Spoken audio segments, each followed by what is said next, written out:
Disyembre 16, 2021, ang gituan na usa lamang ka-ordinaryong adlaw, niresulta og dilubyo na wala giamgo sa kadaghanan sa Visayas ug Mindanao, ang pag-abot ni Bagyong Odette. Grabe gyud ang among nasinati nga kakusog sa hangin. Pag sugod gyud sa hangin, magbuntag pa man nagsugod ang hangin, pero di pa kay kusog. Pag-abot sa mga alauna, medyo kusog-kusog na. Ang hangin tulo kay direksyon gikan sa north, sa west ug sa south.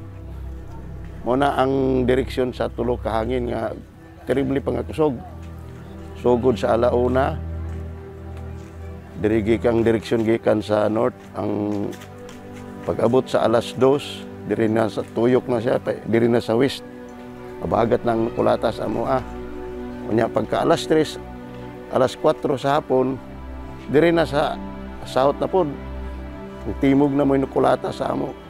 Ang among experience dito sa pila to ka oras nga dagan sa hangin, ang among covered court nagkasugod na siya og kaguba.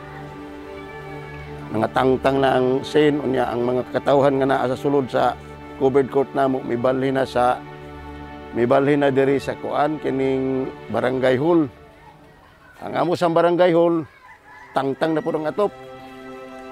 So, ang tanan tao dito sa covered court, nain taon sa kulungan sa baboy, ang mga, kulungan sa iro, na may amo mga tangkal sa manok, o mga iro, katong among nami mga dinakpan nga iro, among gipanggawas na lang ang iro, kay mas importante mang kinabuhi sa tao. So dito sila, di sila katindog kay mubo man kayo ana ang posisyon nila sa ilawom sa kuan. Ang usa ka kuan sa iro nga tangkal sa iro makasulod dito 5 ka tawo. Gamay ra siya kayo pero 5 ka tawo magkuan lang. Yuko. Makita nako kanang akong silingan nga wa na mga wa na kana nga balay wala na kana wa na atop. Kani akong mangga nga perting dakuha man nga mangga bali gihapon. Muna nga mag-experience kakusog sa hangin.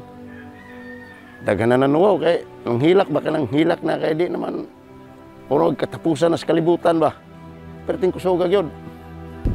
Nagkuan man sila ma'am, nagkuan sa barangay na magpa-kuang kuno, likas ba. Tapos amang kami nang namalhin, dara kami sa bayay. Tapos pagkahuman adto, nagkakusog na ang hangin. Diharag gihapon kami, anak ko tatay, hapit kay kadatugi kay waya man sila mabalhin, tas anak ko bana, waya mabalhin. Dihara sila, tapos nagkadugay si Jagabi naman gadug ka. Nagkakusog ba? Ang ako pag umangkon ni kato sa bayay, ni daong na tay mang hawa na tadiri kay ang lubi nagdonglaw lagi si Jabam, naglihok-lihok na kay diha may lagi lubi. Pagkahuman, amo tun balhin naman tatay sa nanako bana. Igura gadud at tumam na. Datlugang nga doon na mo bayay ng lubi. Tapos, gabi nakakusog, di na makita ang karsada.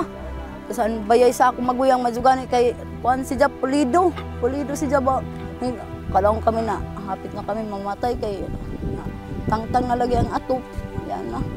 Pag ngit na, makalawang na kami na. Amo naman siguro at ang pagkuhan sa Ginoo.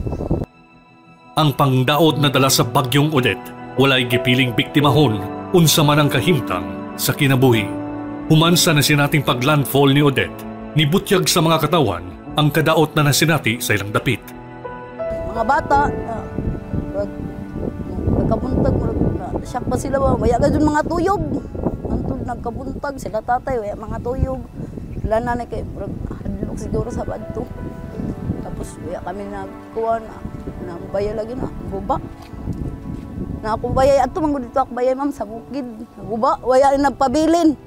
Mga hadyop, nangamatay. Na ako banad, di nasad makatrabaho kay lubi ramay dya pangita. Sanggutan ba? Yan, tubaan bitaw, waya na. Tumbag ang tanan.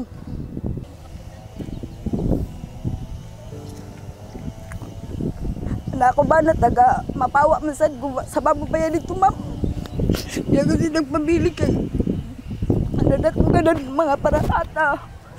hagsa ka siya dito, ngadto kami. Ato muna na si Mana, ya pa bagong tuig. Ngadto kami dito kay Kalawlay kami na may bayay pa kami balikan sa ito na mo, kaya nagadoy nagpabilid bisan sa kabukatok. Tungod sa nagian sa atong mga kaigsoonang Bisaya, kita sa Bisaya Gyud BG Party List, dala ang mga natapok na mga donasyon, nagpadayon sa atong Operation Tabang. Sa atong laing hugna sa Operation Tabang, atong yadtuan ang Barangay Canlanipa sa Surigao City niadtong Enero 11 ug ang Barangay Tinugpahan sa Munisipalidad sa Sison sa Enero 12. Bisan sa gamay natong gihatod na hinabang sa Bisaya Gyud PG Party List, alang sa atong mga kaigsoonang Bisaya, makita sila mga dagway ang kalipay na ilang nabati tungod sa paglingi kanila karong panahon na labihan nila nga gikinahanglan nga pag-agapay. Mga igsoon rin sa Tinugpahan Season, dako namang kalipay na diin kami nakadawat inyong mga padala ng mga tabang. Magpasalamat ako sa amo na dawat ining mga gihatag na mga ayuda, mga pinaskuhan sa amo na abot kami bagyo. Ang kalisod na namo pagmuyo ang kalisod kay waya namin bayay. Pero magpasalamat lamang ko sa Ginoo na naagyapon ginugwayang gihapon ta sa kuan. Ginoo na maradawtag mga panglawas. Salamat sa BG Party List. Daghan ganun salamat. Dili lalim ang epektong nasinati sa atong mga kaigsunan sa Surigao del Norte.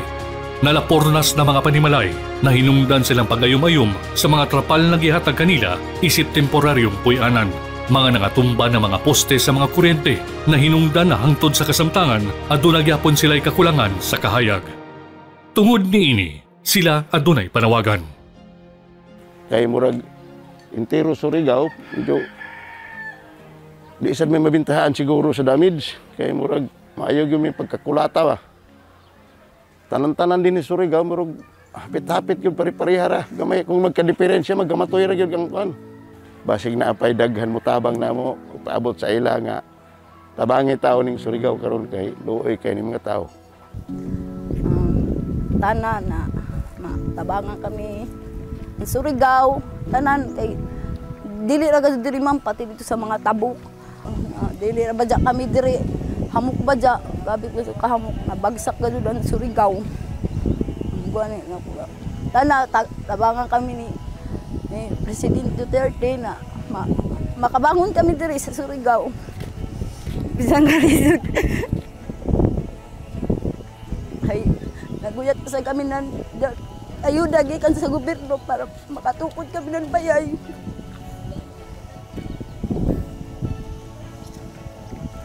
Kung pilapay ni kabuyan, alis kami makabangon.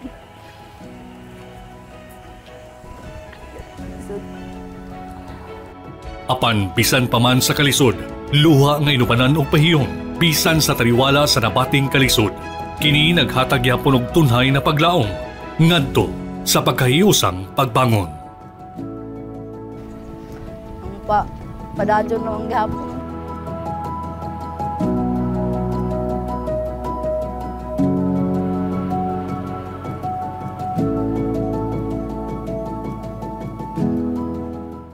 Bisaya Gyud! Bisaya Gyud! Bisaya Gyud!